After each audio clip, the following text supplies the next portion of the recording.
Hello 4Ks, this is day 9 of me playing chess on chess.com until I reach the rapid rating of 2500. So here we go. We'll play a 10-minute rapid game on chess.com without any time increment, so we need to play fast, and I have the white pieces, which is really nice. I will play e4 controlling the center, and e5, knight f3 attacking the pawn, and we'll get the Ruy Lopez or the Spanish game with the move bishop to b5. This is indeed my favorite opening. This is known as the Berlin defense. Taking the pawn is the best move in the position, but bishop e7 is possible as well. But my opponent goes for a Berlin gambit, or most commonly known as the Berlin Endgame actually, and this is a very known line in the Ruy Lopez. So knight f5 is the only move in the position. What is my opponent thinking about? Knight f5 is the only good move. Yes, and now we trade queens, and this is a very theoretical position. I like to play h3 here, and knight c3 will be played later on, maybe g4, and I will try to expand on the king side of the chessboard. My opponent is thinking, clearly doesn't know the theory, but g4 and knight to g5 is a very common idea. Bishop d7, I believe now rook d1 is the correct move, but I'm not so sure about the theory in this kind of positions anymore.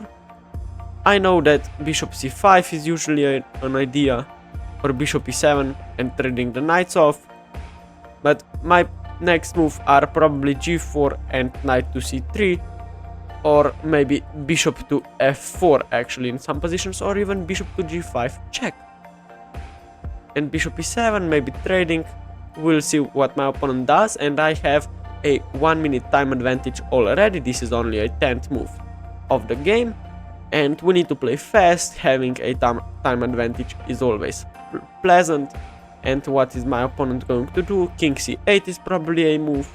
Bishop e7 is nice. And after bishop e7, g4. Yes, bishop c5. Maybe g4 now. g4, knight e7.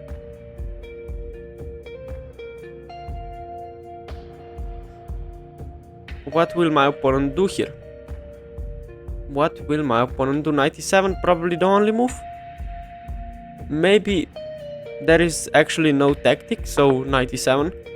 And now probably knight to f5 is the correct option. Attacking the pawn on f7, threatening a fork. And knight f7 probably cannot be really stopped. Knight g5 here looks completely reasonable. Knight g5. And if he plays rook to f8, I can... Yes, but I was wondering if I cannot take here and then take on d7 with a much better position.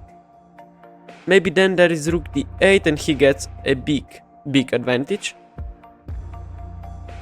because of my undeveloped queen side. So maybe this is not the best, but I can still play knight to c3 actually. Knight c3 looks good. Maybe I can take. If he takes, I take. Rook d8, I take, and then probably knight c3. I'm not so sure. Maybe knight c3 right away is the correct option. So what is happening? Rook d8 probably. Maybe rook f8 is okay as well. And I will play bishop e3. Maybe developing my rook to the open d file. But this looks like a big mistake, because now I can take with check. If he takes, I will just take. This cannot be wrong. Attacking the rook. If he takes, I take with check, which I believe is just completely winning. Maybe rook f1 here. Rook f8. Yes, but what about knight g5 back? Attacking this pawn. Maybe I have something else. No, but knight g5 looks completely okay. Of course, this is hanging, but I will probably take the h7 pawn as well. I think my position is okay. Oh, he takes with the rook, of course. What about this? He probably missed this move. Oh, but then he is winning probably.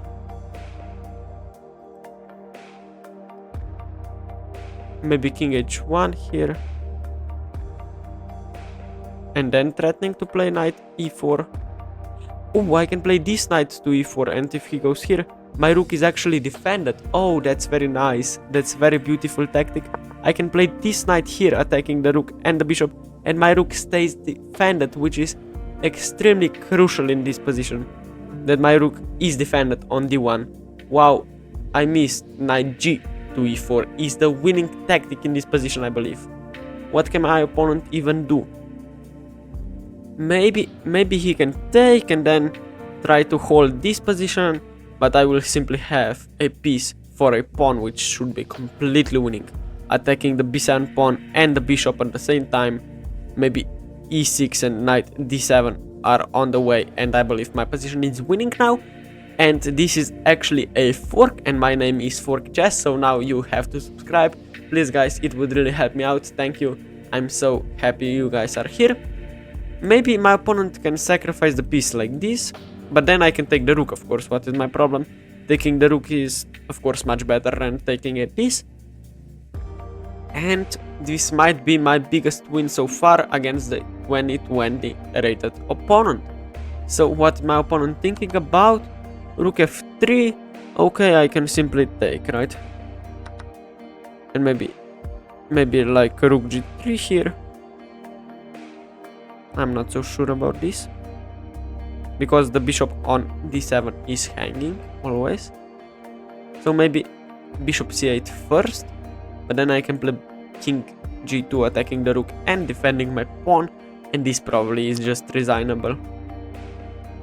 There is nothing to do here, because the bishop is hanging, the rook will be attacked as soon as I move my king, so this is just the game over, I believe. Maybe you can take the pawn, but I mean this position looks horrible. And then king g2 anyway.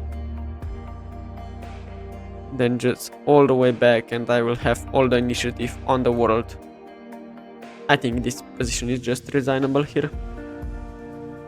He sacrificed the bishop and he resigned. Let's go. We won. Our rating is 2015 and the engine agrees this is completely winning position. What could my opponent even do? Bishop c8 being the best move by the computer, which is, of course, not logical at all. And I won the game within a 17 moves, which is really nice. So we'll analyze the game now. e4, as I mentioned, controlling the center. And e5, knight f3 attacking the pawn. And here there are many options. d6 is the Philidor defense, knight f6 is the Russian defense or the Petrov defense, and then there is the main line with the move knight to c6, and here are many options as well, bishop c4, c3, knight c3 or d4, but of course bishop to b5 is the main line, which is the Ruy Lopez chess opening, very famous opening, probably the most popular opening of them all, of course pressuring the knight and threatening in some positions to take the e5 pawn. And now a6 is the best move, or the main line of course, but knight to f6 is known as the Berlin defense, just pressuring the e4 pawn, and the main line is indeed to castle, but, excuse me, but here pawn to d3 is a move as well. This is anti-Berlin, just trying to like, just develop, maybe play c3 in some positions and get like the close to Ruy Lopez, but with this move d3 included and without a6 and b5, but that might very well happen in the near future. But after I castle, the pawn is of course hanging on e4, and now there are two options, either you play rook e1 or you blow up the center with the move pawn to d4 here. So pawn to d4 is my preferred option. Of course, if you were to take the pawn, then rook e1 gives me a much better position.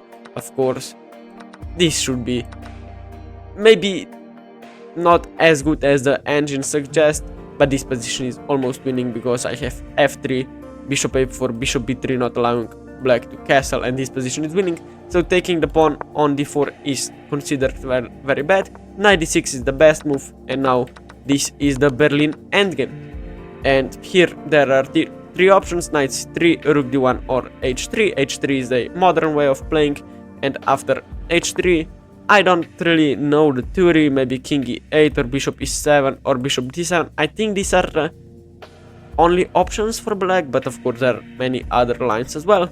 So my opponent chooses to play bishop d7 and spent like 1 minute on this move, which is kinda strange. This is still very familiar. If you play the Berlin defense against the Ruy Lopez, you should know these kind of positions.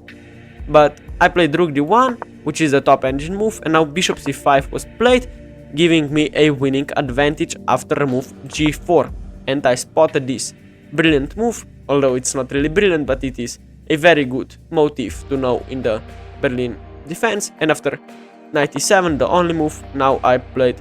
Oh, there is e6 even in this position.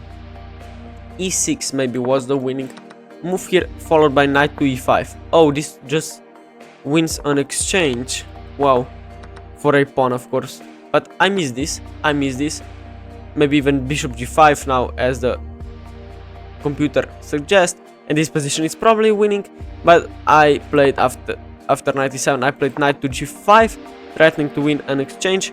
And now king to c8 is the best move by the computer, simply giving away this pawn, which is logical because rook f8 comes with a check on f2, winning my pawn. So after knight g5, king e8 was played, and I played knight to c3, just developing. And after knight g6, I played the sacrifice knight takes f7, which was not correct move. I was intending to play something like knight to e4 here, or maybe this knight to e4, trying to play f4 and king g2. Of course the pawn is pinned, and this is normal idea, but I spotted knight takes f7, as you can see, because of course this was winning a bishop with a check, of course, but my opponent precisely played the move rook to f8, the only move.